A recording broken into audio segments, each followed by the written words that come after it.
ये बेटा बैठे हैं आप तीनों खड़े हो जाएं।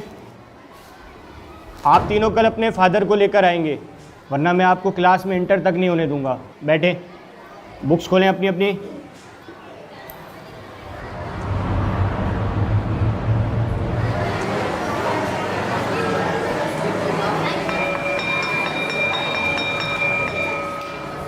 चलें क्लास, अपनी अपनी बुक्स निकालें उर्दू की।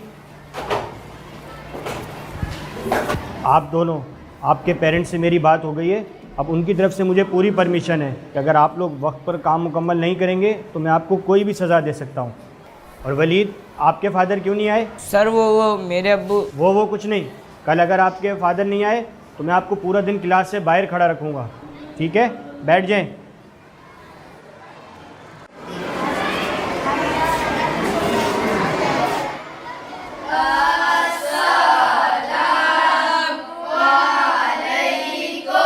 वालेकुम सलाम, गुड मॉर्निंग। बैठे, इंग्लिश रीडर निकालें। सर वलीद आपसे छुप रहा है, आपने इसके पापा को बुलाया था ना? बेटा मैंने आपसे पूछा है क्या? अपने काम से काम रखा करें। जी वलीद, बेटा आपके फादर क्यों नहीं आए? सर वो मेरे अब्बू स्कूल नहीं आ सकते। आपके फादर इतने बड़े आदमी हैं, अपने बेटे के स्कूल आने के लिए वक्त नहीं निकाल सकते? Don't laugh class. सर वो अम्मी बोलती है वो मरहूम है, इसलिए वो हमारे पास भी नहीं आते।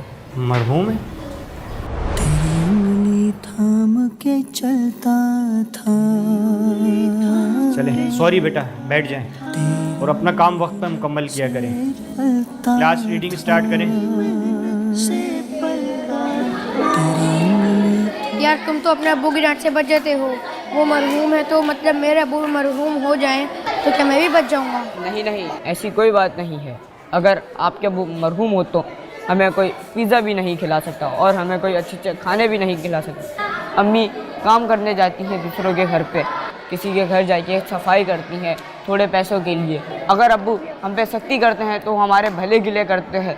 अब्बू जैसे भी हो लेकिन मरहूम नहीं होने चाहिए। मरहूम नहीं होने चाहिए। रसूलुल्लाह सल्लल्लाहु अलैहि वसल्लम ने फरमाया, वालिद जन्नत में दाखिले का सबसे बेहतरीन दरवाजा है। अब तुम इस दरवाजे को नाफरमानी और बुरे सलूक के जरिए जाया कर लो या इताअत और फर्माबरदारी के जरिए इसको महफूज कर लो।